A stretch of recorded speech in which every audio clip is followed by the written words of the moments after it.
Hey guys, எல்லாரும் எப்படி இருக்கீங்க? நீங்கள் ஆசைப்பட்டுட்டு இருந்த லுக்கிசம் தான் இன்றைக்கி போட போகிறேன். ஆனால் ஒரு 3 விஷயத்த சொல்லிக்கிறேன், அதை மட்டும் கேட்டுக்கோங்க. முதல் விஷயம், லுக்கிசம் 10 மினிட்ஸ் எடிஷனாக தான் என்னால் போட முடியும். ஏன்னா ஃபஸ்ட் சேனலில் மெயின்டைன் பண்ணி செகண்ட் சேனலில் மெயின்டைன் பண்ண முடியாது. செகண்ட் விஷயம், நம்ம தமிழ் அனிமேஷன் உங்களுக்கு தெரியும் இல்லையா, அவர் வந்து ஒருத்தமாக தூக்கி விட்டாங்க மீன்ஸ் அவரோட மானிட்டைசேஷன் ரைட்ஸ்லாம் வாங்கிட்டாங்க போல. ரீயூஸ் கண்டென்ட் ஆமாம். ஸோ அதனால் நம்ம நிறைய பிக்சர்ஸ் யூஸ் பண்ணும்பொழுது சில இடங்களில் நான் பிளாக் பிக்சர்ஸ் இல்லைன்னா அப்படியே பிளாங்காக விட்டுருவேன். அப்புறம் இந்த சீனில் அதெல்லாம் காட்டல அப்படின்னு சொல்லி யாரும் கத்திட்டு இருக்காதிங்க. முக்கியமான சீன்ஸ் எல்லாம் நான் எடுக்க மாட்டேன். ஓரளவுக்கு நார்மல் டைலாக்லாம் பேசுவாங்க, அந்த இடத்துல மட்டும் எடுத்துக்கிறேன். ஸோ சரி, வாங்க நம்ம டைம் வேஸ்ட் பண்ணாமல் கதைக்குள்ளே போயிடலாம். ஏன்னா இது ஒரு 10 நிமிஷம் எடிஷன் தான்.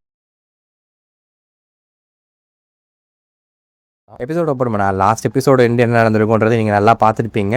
அந்த ஆலி வந்து குதிக்கிறதுக்கு முன்னாடி சில விஷயங்களை பற்றி யோசிச்சு பார்த்துட்டு இருப்பான். என்னன்னா, ஆல்ரெடி அவனுக்கு வந்து தெரியும் இவன் இந்த மாதிரி நிலைமையில தான் வந்து முடிய போகிறான் அப்படின்னு சொல்லிட்டு. ஏன்னா அவன் பாடி இருக்கு இல்லையா, நான் ஏற்கனவே சொல்லியிருக்கேன் அவனால் பெயினை ஃபீல் பண்ண முடியுது அப்படின்னு சொல்லிட்டு. ஆக்சுவலி இது வந்து ரியல் லைஃப்லேயுமே இந்த மாதிரி நிறைய பேர் இருக்காங்க. அவங்க வந்து நீண்டாலும் வாழ மாட்டாங்களாமா. ஏன்னா பெயின் ஃபீல் பண்ண முடியாதுன்றதுனால ஏகப்பட்ட இடங்களில் அடி வாங்கி அவங்க நிறைய டேப்லெட்ஸ் மெடிகேஷன்ஸ்லாம் எடுத்து ஒரு சில பேர் தங்களோட உயிரெல்லாம் எடுத்திருக்காங்க. அந்த மாதிரிலாம் நிறைய நடந்திருக்கு. அதை ஒரு இன்ஸ்பிரேஷனாக எடுத்த ஒரு கதை தான் இது. ஐ மீன் இந்த கேரக்டரோட கதையை நான் சொல்றேன். டாக்டர் இவங்க கிட்ட ஆல்ரெடி சொல்லியிருப்பாரு, நீங்களாம் வந்து சீக்கிரம் செத்துருவீங்க அப்படின்னு சொல்லி.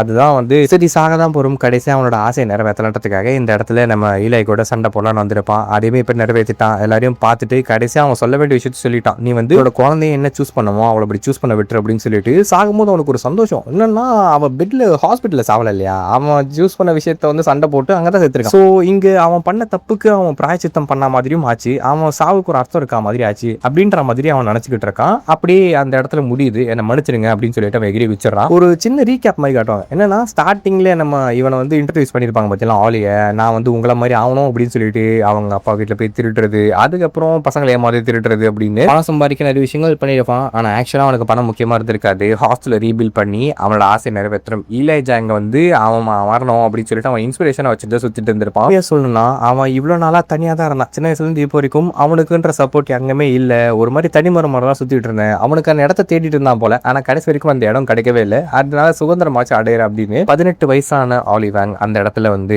முடிஞ்சு போதவனோட கதை. அதோட சேர்ந்து ஹாஸ்டலையும் ஒட்டுமொத்தமா க்ளோஸ் பண்ணிடுறாங்க. ஏன்னா அவன் தான் அந்த கேங்கை லீட் பண்ணிட்டு போயிட்டு இருந்தா இல்லையா. அப்போ அப்படியே கட் பண்ணி அந்த 2 எக்ஸிக்யூட்டிவ்ஸ் இருக்கானுங்களா, அவங்களை காட்டுறானுங்க, பணத்தை எரிச்சிட்டு இருக்கானுங்க. கடைசியில் நீங்க உங்க ஃபேமிலி விட்டு போயிட்டீங்களா அப்படின்னு. ஆக்சுவலா இவனுக்கு வந்து அவன் ஃபேமிலியை கன்சிடர் பண்ணாங்க போல. ஆனா அவன் அந்த அளவுக்கு அதெல்லாம் பெருசா எடுத்துக்கல. ஏன்னா அவன் ஆசைப்பட்ட ஆட்கள் வந்து இருக்க முடியல. எவ்வளவுதான் காசு கொடுத்தாலும் ஃபேமிலின்ற ஒண்ணு நம்ம வாங்கவே முடியாது. இருந்தாலும் பரவாயில்ல, இந்த பணத்துல நீங்களே வச்சுக்கோங்க, மேபி உங்களுக்கு அது யூஸ் ஆகலன்னு ஒட்டுமொத்த பணம் சம்பாதிச்சானுங்களே அதெல்லாம் எரிக்க ஆரம்பிக்கிறாங்க. அவங்களை பொறுத்த வரைக்கும் அந்த பணத்துக்கான அர்த்தமே இழந்து போச்சு அப்படின்ற மாதிரி தான் ஆயிடுச்சு. இடமே இல்லாத அந்த ஆட்களுக்கு ஒரு ஃபேமிலி லைஃப்ன்ற கொடுத்த ஒரு ஆள் வந்து இப்போ தன்னோட உயிரை எடுத்துக்கிட்டான்றதை அவங்க ஏற்றுக்க முடியல. அதனால நீங்க ஆஃப்டர் லைஃப்ல வந்து யூஸ் பண்ணிக்கோங்க இதை சொர்க்கத்துலன்னு. ஆனா அவரோட போட்டோ ஒன்று கூட இல்லை பத்தியா. சரி வா, ஒன்று நாங்க வளர்க்குறோம்னு சொல்லி அந்த குட்டி சைக்கோ பெத்த ஒருத்தனை வளர்த்துட்டு தான் பார்க்கலாம் ஆலி வாங்க. அவனை இந்த பசங்க கூட்டு போல பார்க்கும்போது இல்ல, நான் வந்து பிக் டேடியோட பேசி தான் கேட்பேன். அவர் சொன்னாரு ஈலஜங் தனியாக தான் இருக்கணும் அப்படின்னு சொல்லிட்டு அவரோட சாம்பளத்தை சாப்பிட்டு கிளம்பி போயிட்டு இருக்காப்ல. அவன் முழுக்க அப்படியே மாறிட்டான் போல. ஒரு மாதிரி வித்தியாசமா மென்டலி அஃபெக்ட் ஆகி. அண்ட் அங்க இன்னொரு கேரக்டரும் காட்டுறாங்க. அது யாருன்றது உங்களுக்கு தெரியல, நம்ம தலைவன் தான். அவனுமே பிளாக் ட்ரெஸ் போட்டு வந்திருக்கான் போல. ஸோ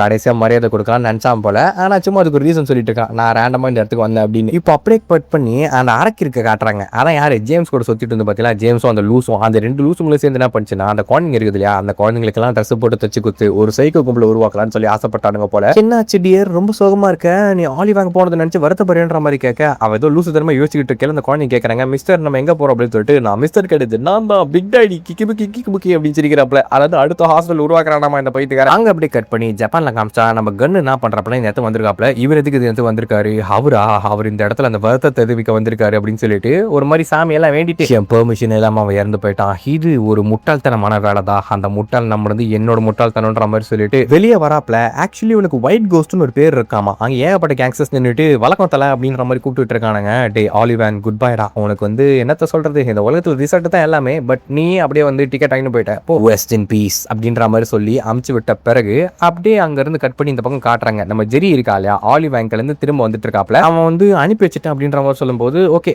அவனுக்கும் வந்து புரிஞ்சிச்சு, இந்த கதை தான், நான் ஆலி வாங்க எங்க கதை முடிஞ்சு போச்சா அப்படின்னு சொல்லிட்டு. பிளாக் ஷர்ட்டுக்கான காரணம் அவங்களுக்கு நல்லா தெரியுது. நீ என்ன ஃபிளவர் அனுப்பணும் ஆசைப்படுறேன்ற மாதிரி கேட்டா வேணாம், அது இவங்களோட ஸ்டைலுக்கு செட் ஆகாது, ஸோ அப்படியே அதை இக்னோர் பண்றோமே அப்படின்னு சொல்லிட்டு சொல்லிட்டு அப்படியே கட் பண்ணி இந்த பிரிசனுக்குள்ள காட்டுறாங்க. சட்டையை போட்டு எல்லாம் வந்துட்டு இருக்கானுங்க இல்லையா, எல்லாருமே வந்து அந்த இடத்துல கையில விலங்கெல்லாம் மாட்டிட்டு வெளியே வரானுங்க. என்னடா இது சம்பந்தமே இல்லாம அப்படின்ற மாதிரி வச்சுக்கும் போது நமக்குள்ள இந்த ஃபிளவர்ஸ் எல்லாம் தேவைப்படுதுன்னு சொல்லி என்ன பண்றான்னா சிகரெட்டை கொளுத்தி கீழே போட்டு அதுக்கு மேல கொடைய போறானுங்க. அதாவது இறந்தவங்களுக்கு எல்லாம் நம்ம ஃபிளவர் அப்போ பாத்தீங்களா ரெஸ்ட் இன் பீஸ் அப்படின்னு சொல்லிட்டு, இது இவங்களோட டைப் கேங்ஸ்டர் டைப்னு வச்சுக்கோங்க. ஒரு மாதிரி அது எப்படி சொல்றது, பரவாயில்ல என்னதான் அவனுங்க கல் நெஞ்சுக்காரங்கன்ற மாதிரி சுத்திட்டு இருந்தாலும் தான் ஆட்கள்ல ஒரு இறந்துட்டான உடனே அட்லீஸ்ட் அவனுக்கு வழி அனுப்புறானுங்களே, ஒரு வகையில் இந்த ஹியூமனிட்டி இருக்குதுன்றத காமிச்சிட்டு இருக்கானுங்க. அதுக்காக அவனுக்கு நல்லவன் நான் சொல்ல மாட்டேன், ஏன்னா அந்த நல்லவன் கெட்டவன்ற கான்செப்ட் ஒருத்தருக்கு ஏற்ற மாதிரி மாறிக்கிட்டே இருக்கும். அப்போ அங்க அப்படியே கட் பண்ணி இன்னொரு இடத்த காட்டுறாங்க. அது யார் தெரியுமா, அந்த கோணகண்ணா. அவன் வந்து ஆல்ரெடி ஆலி வேங்கோட பிட்ரே பண்ணி அந்த கேங்க மொத்தமா டேக் ஓவர் பண்ணலாம் ட்ரை பண்ண அந்த லூசு பையலா, அந்த லூசு பைய பயணத்துல உட்காந்துட்டு இருக்காப்ல. டே தம்பி, கேங்கள் நீ ரீஸ்டார்ட் பண்ண ஆசைப்பட்ட மேட்ச்ல இருந்தா வரணுன்ற மாதிரி சொல்ல,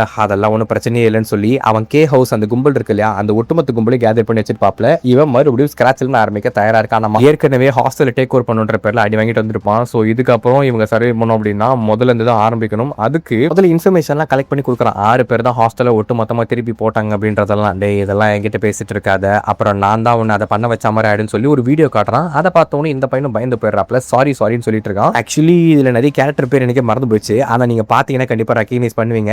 இவன் யாருக்கும் சாரி கேட்டுட்டு இருக்கான். அண்ட் இங்க ஒரு விஷயத்தை காட்டுறாங்க, என்னன்னா அவனோட கேங்க திரும்ப ரீஸ்டார்ட் பண்றாப்ல. அது யாரு கடியில வேலை செய்யறன்றதெல்லாம் நம்ம காட்டலாம். மறுபடியும் அங்கிருந்து கட் பண்ணி அப்படியே தூக்கி இந்த பக்கம் பார்த்தாக்கா ஹாஸ்டலோட பழைய மெம்பர்ஸ் எல்லாருமே சேர்ந்து ஹீத்தர் இருக்கா இல்லையா, அவ இறந்து போயிட்டால, சோ அவளுக்கும் வந்து இந்த மாதிரி அனுப்பி விடலாம் அப்படின்ற மாதிரி வந்து நின்று இருக்காங்க. குட் பை சொல்லிட்டு ஆலி வேங்க்கும் நாங்க குட் பை சொல்ல வேண்டிய நேரம் வந்துச்சு. இந்த மாதிரி யாரையும் இழக்க கூடாதுன்னு சொல்லி நினைச்சிட்டு இருந்தோம், ஆனா இழந்துட்டோம். நீ எப்படி இருக்க, நல்லா இருக்கியா, நாங்க என்ன தப்பு கொண்டு தெரியல, எல்லாமே ஒரு மாதிரி வித்தியாசமா தான் போகுதுன்னு சொல்லி ஒவ்வொருத்தரும் அங்க ஃபீல் பண்ணி பேச ஆரம்பிக்கிறாங்க. எல்லாமே முடிஞ்சிச்சுன்ற மாதிரி இருந்தாலும் இந்த இடத்துல ஒரு புது ஆரம்பம்னே சொல்லலாம். ஏன்னா ஹாஸ்டல் மொத்தமா முடிஞ்சிச்சு, அந்த ரன்னவே கிட்ஸ்க்குலாம் இப்போ திரும்பவும் வந்து ஹோம்ன்ற ஒரு விஷயம் இல்ல அப்படின்ற மாதிரியான சிச்சுவேஷன்ல என்ன கதைன்னா, இவங்க ஹாஸ்டலை ரீஸ்டார்ட் பண்ண போறாங்க. அதாவது பழைய ஹாஸ்டல், இதுக்கு முன்னாடி ஹாஸ்டல் எதுக்காக உருவாக்குனாங்கன்ற அர்த்தம் வந்து உங்களுக்கு தெரியும் இல்லையா, இந்த கஷ்டப்படுற குழந்தைகள் வீட்டை விட்டு வெளியே ஓடி பண்ண வந்த குழந்தைகள் வந்து அடைக்கலம் இருக்கிற ஒரு வீடு மாதிரி இருக்கணும்னு சொல்லி தான் ஆசைப்பட்டிருப்பாங்க. ஸோ அதை செய்யறதுக்காக தான் இப்போ அதை மறுபடியும் ரீஸ்டார்ட் பண்ண போறாங்களாமா. மற்றவங்க எல்லாம் அங்கே இருக்கும்போது நம்ம ஈலை மட்டும் குட் பை சொல்ல வந்திருப்பான். ஏன்னா அவனுக்குன்னு ஒரு தனி லைஃப் ஸ்டைல் இருக்கு, அண்ட் அவன் ப்ரொடெக்ட் பண்ண வேண்டிய சில ஆட்களும் இருக்காங்க.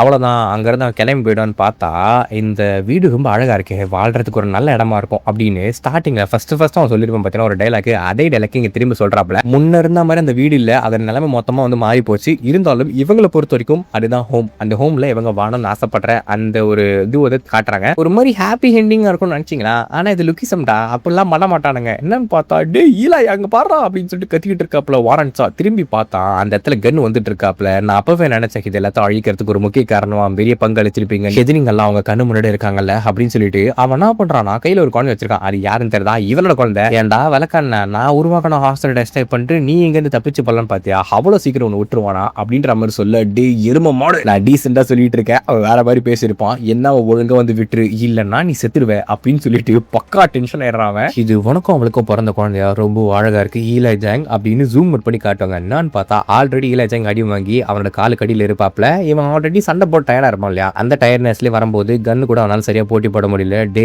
ஆலி வேங் தானே அவனை காப்பாத்தனா, அவன் தான் அவனை சேவ் பண்ணுறதை மறந்துடாது. ஆக்சுவலா இந்த இடத்துல ஒரு சீன் வரும், இதை நீங்க ஃபுல்லா பாத்தீங்கன்னா உங்களுக்கு ஒரு மாதிரி மனசு வலிக்க ஆரம்பிச்சிடும். என்ன கதைன்னா, ஆலி வேங் ஃபர்ஸ்ட் ஹாஸ்டல் திரும்ப எடுக்கும்போது காசு குத்துருப்பான். அந்த காசு வந்து பார்த்தா என்னடா கம்மியாக குத்துருக்க, ஈலையா இருந்தா அவன் வந்து காசு குத்துட்டு மிச்ச காசு அவனே வச்சிருப்பான். அந்த மாதிரி ஏகப்பட்ட காசு சம்பாதிப்பான்ற மாதிரி சொல்ல, நான் ஈலை கிடையாது. ஓ மிஸ்டர், ஒரு வேலை என்னால் காசு கொடுக்க முடியல, நீ என்ன பண்ணுவன்ற மாதிரி கேட்டான். ஹாஸ்டல் பிக்கு நான் போன்ற மாதிரி சொல்ல, அவனுங்கிட்டலாம் போகாத, அவனுக்கு டிஸ்டர்ப் பண்ணாத அப்படின்னா, அவங்க டிஸ்டர்ப் பண்ணக்கூடாதுன்னு நினைச்சா நீ காசு கொடு, எனக்கு இந்த ஒரு ஃபேவரிசம் மட்டும் பண்ண, நாங்கள் என்ன ஒரு க்ரூ, ஆனால் ஹாஸ்டல் பி வந்து ஒரு ஃபேமிலி, அந்த ஃபேமிலியை தொல்லை பண்ணாதன்ற மாதிரி சொல்ல, ஃபேவரிசமா நான் ஒருத்தன் செத்த பிறகு தானே அவனுக்கு ஃபேவரிசமே பண்ணுவேன். அப்படியா, நான் எப்படி சாக போறேன், என்னால் தான் பெயினே ஃபீல் பண்ண முடியுது, பட் இன் கேஸ் நான் செத்துட்டேன்னா எனக்கு அந்த ஃபேவர் பண்ணு அப்படின்னு சொல்லி ப்ராமிஸ் வாங்கியிருப்பான். என்ன கதை அப்படின்னா, ஆலி வேங் காசு கொடுத்துட்டு தான் இருப்பான். ஆனால் இன்கேஸ் அவன் ஏதோ ஒரு சிச்சுவேஷன்ல இறந்து போயிட்டான்னா அவங்க போய் ஹாஸ்டல் பி வந்து டிஸ்டர்ப் பண்ணக்கூடாது, எந்த ஒரு பிரச்சனையும் பண்ணக்கூடாதுன்னு சொல்லிட்டு அன்றைக்கே ப்ராமிஸ் வாங்கியிருப்பான். ஏன்னா அவனுக்கு தெரியும் ஹாஸ்டல் பீன்றது ஒரு கேங் கிடையாது, ஒரு ஃபேமிலி, அந்த ஃபேமிலி வந்து நிம்மதியாக வாழட்டும், அது நோன் அதை அப்படின்னு சொல்லிட்டு அப்போவே நம்ம கடுக்கில் சொல்லி விட்டுருப்பாப்ல. இங்கே கேங்காக மாற மாட்டீங்களான்ற மாதிரி கேட்க, அதெல்லாம் கிடையாது, நாங்கள் ஒரு ஃபேமிலின்ற மாதிரி சொல்லவும் அந்த குழந்தைக்கு வச்சுட்டு அது பிரச்சனையே கிடையாது, ஏன்னா ஒர்க்கர்ஸும் பிக் டீல் இருக்காங்க, அவங்க 2 பேரும் எங்களுக்கு போதுமானவங்க தான், ஆனால் கேங் எல்லாம் அந்த பர்சனோட பாய்சனாக கூட இருக்குன்ற மாதிரி சில புரியாத வார்த்தைகளும் பேசிட்டு இருக்கான். அந்த பர்சன் அவன் யாரை குறிப்பிட்டான்றது அவங்களுக்கு கெஸ் பண்ண முடியும், ஆனால் ஆக்சுவல் அவர் தானன்றது நமக்கு தெரியாது. இதுக்கப்புறம் பசங்கள்லாம் கூடி சேர்ந்து பேச ஆரம்பிக்கிறாங்க ஸ்கூல்ல. இந்த மாதிரி கன்னுக்கு அந்த 4 மேஜர் கியூஸ்ல பெருசாக இன்ட்ரெஸ்ட் இல்லைன்ற மாதிரி சொல்லும்போது, இதெல்லாம் எதுக்கு என்கிட்ட சொல்றீங்கன்ற மாதிரி கேட்டா, நீங்க தானே 4 மேஜர் கியூஸ் டெஸ்ட் பண்றேன்னு சொன்னீங்க, அதுக்கு உங்களுக்கு டிப்ஸ் கொடுக்கலாம் சொல்லிட்டு ஈலை வந்து சொல்லிட்டு போயிருப்பாப்ல. ஆக்சுவலா அவன் ஸ்டார்டிங்ல இருந்து இந்த வரைக்கும் எல்லா கதையும் சொல்லியிருப்பான். கேட்ட உடனே பசங்களுக்கு ரெஸ்பான்ஸே அங்க பண்ணிருக்க முடியாது. சைலண்டா தான் அது கேட்டு இருந்திருப்பானுங்க. இவன் இதை சொன்னதும் ஒரு ஆச்சரியமா தான் இருக்கு. இதுக்கப்புறம் எந்த ஒரு பிரச்சனையும் வராதுன்ற மாதிரி சொல்லிட்டு போயிருப்பான். அது நம்ம ஜாக் வர கேட்பல, ஜாமியை நான் வந்து பார்த்துட்டு போலாமா? டே நாயே, நீ வந்து பார்த்துட்டு போது ஜாமி கிடையாது, அது என்ன ஜாங்கடா, என் ஃபேமிலி அப்போ நான் இன்ட்ரடியூஸ் பண்றேன் அப்படின்னு சொல்லிட்டு அவன் ஜாலியா அவனோட லைஃப் இப்போ வாழ ஆரம்பிச்சிட்டான். அவனோட ஒரிஜினல் ஹாஸ்டல் உருவாக்கிட்டு இப்போ நம்ம ஜாக் வந்து அவங்க அம்மாவை பார்க்க போறான். அவங்க அம்மா கிடையாது, அவன் ஃப்ரெண்டோட அம்மா. அது யாரும் தெரியுது இல்லையா? அவங்க அம்மா மீட் பண்ணோன்னே ஆன்டி நான் வந்துட்டேன் மாதிரி சொல்ல, ஒரு வயசு கேட்டாலும் நீ வருதுன்னு தெரிஞ்சுப்பா, ஆனா அவன் கிட்ட சொல்லு, அவன் கிட்ட சொல்லு, என்னால கிராஜுவேஷனுக்கு வர முடியாது, ஆனா நான் இந்த இடத்துல சேஃபா தான் இருக்கேன் அப்படின்னு சொல்லிட்டு கதறிக்கிறது அழ ஆரம்பிக்கிறாங்க. அவன் வந்து மீட் பண்றதே இல்லை அப்படின்னு அந்த அம்மா நினைச்சிட்டு இருக்காங்க. ஆனா அவன் அப்பப்போ வந்து மீட் பண்ணிட்டு தான் போறான். என்ன வரன்றதை சொல்ல மாட்டாப்ல. என்ன கதை அப்படின்னா, அந்த ஆக்சுவலா ஹாஸ்டல் கூட ஒரு ஃபைட் போயிருக்கோம் இல்லையா? அப்ப ஃபைட்ல நம்ம பசங்க ஜெயிச்ச பிறகு அடி வாங்கி கீழே கலந்துருப்பானுங்களே. அப்போ அந்த கே ஹவுஸ் இருக்கானுங்களே, அவனுங்க மொத்தமா சேர்ந்து நம்ம ஆட்களை ஃபினிஷ் பண்ணிடலாம் ஒர்க்கர்ஸ் கிட்ட போறதுக்கு முன்னாடி அப்படின்ற மாதிரி வச்சுட்டு இருப்பாங்க. இந்த இடத்துல ஒரு ட்விஸ்ட் மாதிரி ரிவீல் ஆயிடுச்சு. ஒர்க்கர்ஸ் கிட்ட தான் போயிட்டு கே ஹவுஸ் ஜாயின் பண்ணாங்க அப்படின்னு சொல்லிட்டு. ஆனா அது யார் என்னன்றதை இன்னும் ரிவீல் பண்ணல. அப்போ குறுக்கால யோகான் வந்துட்டு கண்ணத்துல ஒரு சாப்பா குத்துட்டு ஒழுங்கா இருந்து ஓடி போன விளக்கணிங்களான்ற மாதிரி சொல்ல, ஓடி போயிடுறேன் அழை தாட்டி விடுங்க வச்சுக்கிறேன் அப்படின்ற மாதிரி சொல்லிட்டு சைலண்டா போயிடுவானுங்க.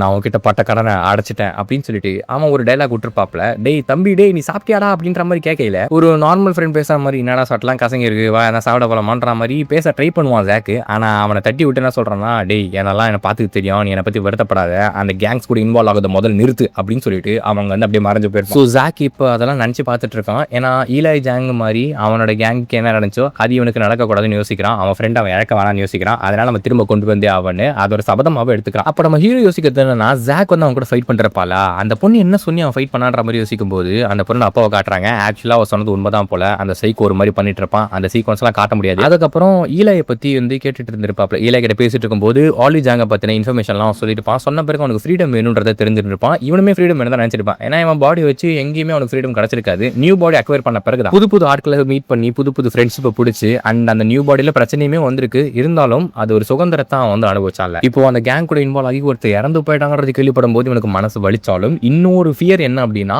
அவனை இன்வால்வ் பண்ண என்ன பீப்புள் இருக்காங்களே, அவனோட ஃப்ரெண்ட்ஸ் அண்ட் ஃபேமிலி, அவங்களுக்கு எதுவும் ஆகக்கூடாது அப்படின்றது தான். இங்க உங்களுக்கு சுருக்கமா சொல்லணும்னா எல்லாருமே வந்து அந்த கேங் கூட இன்வால்வ் ஆகக்கூடாது நினைக்கிறானுங்க. ஆனா ஏதோ ஒரு வகையில் அந்த கேங் கூட அவங்க கனெக்ட் ஆயிருக்காங்க. அவங்களை சுற்றி இருக்க பீப்புளை ப்ரொடெக்ட் பண்ண ஆசைப்படுறாங்க. ஸோ அவங்க அஃப்கோர்ஸ் அங்கே இன்வால்வ் ஆகி தான் ஆகணும். அண்ட் நம்ம ஹீரோட இந்த ஒரிஜினல் பாடியை பத்தின இன்ஃபர்மேஷன்ஸை கலெக்ட் பண்ணும். அது ஃபேக்கா ஃப்ரேம் பண்ணி இருந்தாலும் இது எங்க இருந்து வந்ததுன்ற ஒரு இது இருக்கும் இல்லையா, ஆரிஜின் இருக்கும்ல. அவர் வந்து சும்மா அவனுக்கு உருட்டு பேர் தான் வச்சிருக்க ஜேம்ஸ் லீன்ற மாதிரி சொல்லியிருப்பான். ஆனா ஆக்சுவலா அவர் சொன்னது வந்து உண்மையா இல்லையன்றது நமக்கு தெரியாது. ஸோ உண்மை கண்டுபிடிக்கணும்னா நாமளே இறங்கி வேலை செஞ்சாகணுன்றதை அவன் முடிவு பண்றான். ஏன்னா அந்த ஒரு சமயத்துல நீ வந்து இதை பத்தி இன்ஃபர்மேஷன் தேடாத அப்படின்னு சொல்லி அவனை மிரட்டினா மாதிரி தான் அவன் ஃபீல் பண்ணியிருப்பான். அந்த சேர் பர்சன் பண்ணது இது எல்லாத்தையுமே கனெக்ட் பண்ணா அவனுக்கு ஒரு பதில் கிடைக்கும். அவன் இது வரைக்கும் தேடிட்டு இருந்த ஆன்சர்ஸ் எல்லாம் வந்து அவனுக்கு கண்ணில் தென்படுன்ற மாதிரி அவனுக்கு ஒரு ஃபீல். அதனால திரும்ப ஆரம்பிச்ச இடத்துக்கே வரான். அவரோட ஸ்கூல் லாஸ்ட் டைம் அந்த ஸ்கூல் வந்து லாக் பண்ணியிருந்தாங்க. ஆனா இந்த வாட்டி அது அன்லாக் ஆகிருக்குது. அதை பார்க்கும்போது இவனுக்கு ஒரு ஆச்சரியம் இருக்கு. என்னடா இது அப்படின்னு சொல்லிட்டு அப்படியே லைட் அடிச்சுட்டு உள்ள ஓடுறான். தப தப தப தப ஓடும்போது திறந்து பார்த்தா அங்க அந்த ஜேம்ஸ் லீ போட்ட அந்த இதுலாம் இருக்குல்ல ட்ராஃபி, அது ஒண்ணு கூட காணும். அதாவது